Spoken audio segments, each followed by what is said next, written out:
Mga kaibigan, maaaring tulad ko, itong mga tanong na 'to ay tanong mo rin sa sarili mo. Like, pwede ba gamitin ang official receipt bilang invoice? At kung pupuwede, hanggang kailan puwedeng gamitin ang official receipt bilang invoice? And ano ang kailangang gawin para magamit ang resibo bilang invoice? So tara, samahan niyo po ako hanggang sa dulo at atin pong tatalakayin ang tungkol sa bagong labas na memorandum ng BIR na related po dito sa ating mga katanungan. So, as per Revenue Regulation 11-2024, ay good news dahil pwede na natin gamitin ang official receipt bilang invoice hanggang sa ito ay maubos. Dito kasi sa mga naunang BIR issuances like sa RR 7-2024 ay hanggang December 31, 2024 lang pwedeng gamitin ang official receipt bilang invoice. Kaya lang nagiging contradict ito doon sa previous releases nila na wala ng expiration yung resibo. So, ang daming nagpagawa ng resibo, particularly official receipt, tapos sasabihin nila na ito ay hanggang December 31 lang, 2024 bilang primary receipt. So, maaaring maraming umalma dito or maaaring mga taxpayer and mga naguluhan. Kaya inamend nila ito. And good news na yun at hindi na siya mai-expired. Pwede na siyang gamitin bilang invoice hanggang sa ito ay maubos. Okay? So, atin pong munang alamin kung anong ibig sabihin nitong primary or supplementary document. At inaalaw yung official receipt na pwedeng magamit bilang primary o supplementary.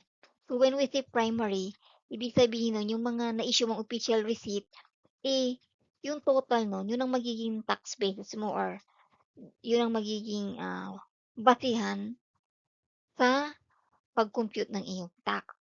Okay? Pero kapag supplementary naman, parang supporting document lang ito in the course of your business or doon sa transaction na nangyari sa iyong business.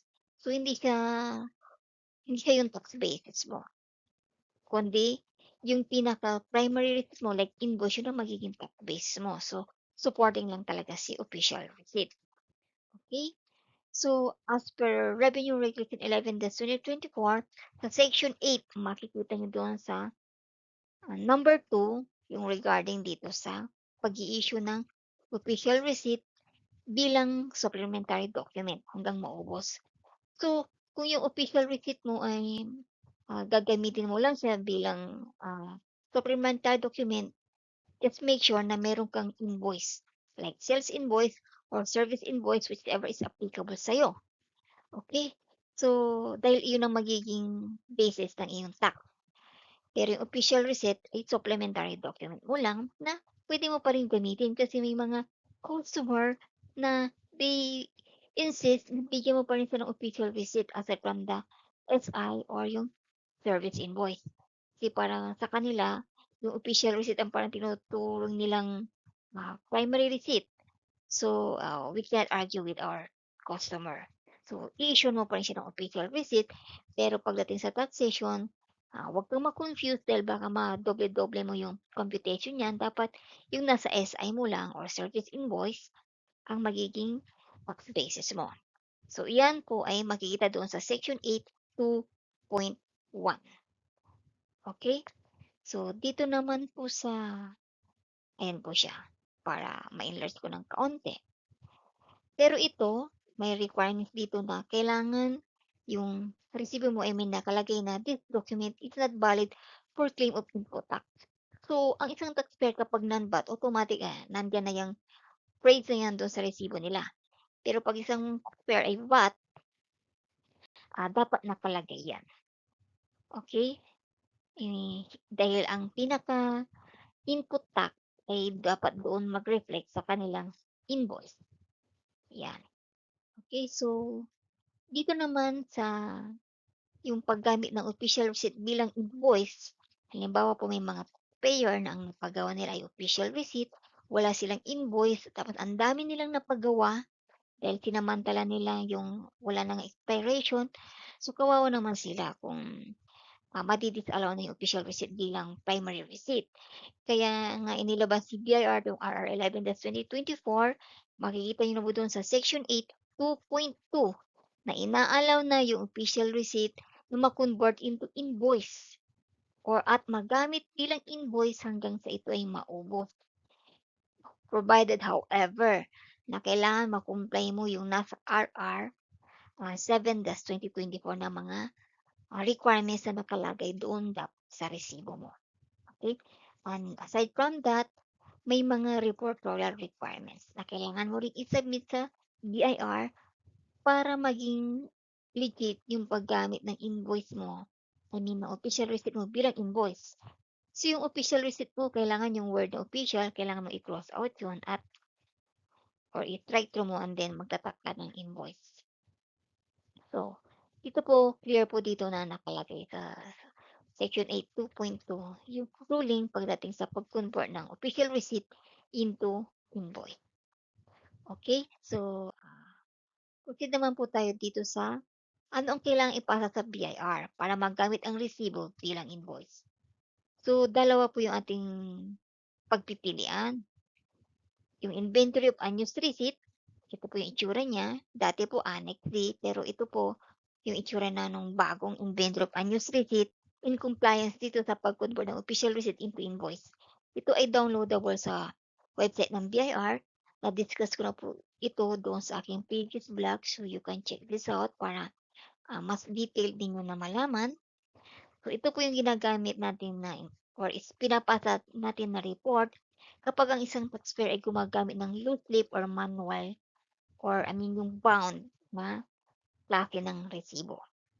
But for taxpayer na gumagamit ng mga POS machine o cash register machine or any other machine na mayroong sariling software or program na ginagamit sa kanilang invoicing, so yung notice of renaming naman nila kanilang papasa instead of inventory of unused receipt. Okay, so again, kasama ito doon sa aking previous vlog, yung tutorial kung paano ito i-download, paano gamitin, saan ipapasa. Okay, so ito ay makikita completely doon sa RMC 66-2024. Okay, so under that RMC ay mayroong 3 ways para ipasa ito. Recap ko lang. So ito ay through TRRA, ito yung portal ng BIR or one of the online services feature ng BIR. Pwede rin po via email. May mga email na binigay ang BIR kung saan natin kailangang ipasa itong ating inventory or yung notice. And pwede pa rin siya manually, lalo na doon sa mga taxpayer na walang internet or malapit lang naman yung BIR sa kanilang bahay or sa kanilang business establishment. So, pwede pa rin naman yung manual. Ina-accept pa rin yun ng BIR. Okay? So, yan po yung ating RR 11-2024 regulations about doon sa pag-convert ng official receipt into invoice at yung paggamit ng official receipt bilang supplementary document lang. So, friendly reminders ko lang, do not forget to file yung format as prescribed doon sa RR 7-2024. And yung effectivity po pala ng paggamit ng official receipt and invoice or supplementary document is April 27, 2024. Pero, kailangan makumply mo yung mga hinihingi nila, pati yung reportorial requirements, para magamit mo siya as official receipt, as invoice yung official receipt. Otherwise, pag hindi mo na-comply yun, is mananatili pa rin yung official receipt mo ay supplementary document lang. Okay, so careful with that. Okay, yung yung deadline ng submission ng inventory to use OR as invoices ay na-extend lang hanggang July 31, 2024. So, dapat makapag-submit kayo niyan. Pero yung deadline noong sa mga POS o cash register machine, yung notice of renaming, I think merong 30 days grace period na inallow si BIR for the taxpayer na ganun ang ginagamit nilang machine. 30 days upon the complete reconfiguration ng mga machine nila o yung system nila, kasi po medyo mas mahirap yung pag-configure noon. Unlike doon sa mga manner or loose leaf, mas madali po dahil tatatapan mo lang yung then straight through mo, then tatakan lang ng invoice. Dito sa mga machine merong mga nire-reconfigure diyan. So, ang deadline yun is 30 days, after the complete, reconfiguration or before the December 31, 2024, whichever comes first. Okay? And ito po, huwag niyong kalimutan na try to renew the official receipt and stamp with invoice. Kasi failure to do so will invalidate your official receipt to be converted as invoices. And there's no need for you to seek approval from RTO.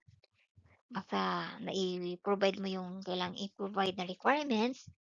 Tapos, take note nga pala kapag yung ipinapa-receive mo ay branch, kailangan mo ring magpa-receive sa head office nung iyong inventory or notice, kung via email ka or via TRRA.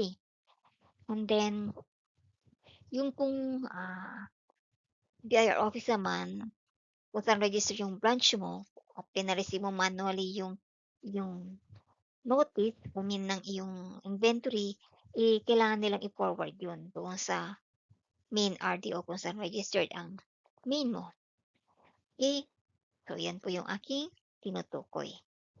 Okay? So, I hope na may natutunan kayo sa vlog na to at kung may mga question, just comment down below and please consider to subscribe sa channel to for more BIR updates and updates about EOP tiyak naman ang aking i-discuss.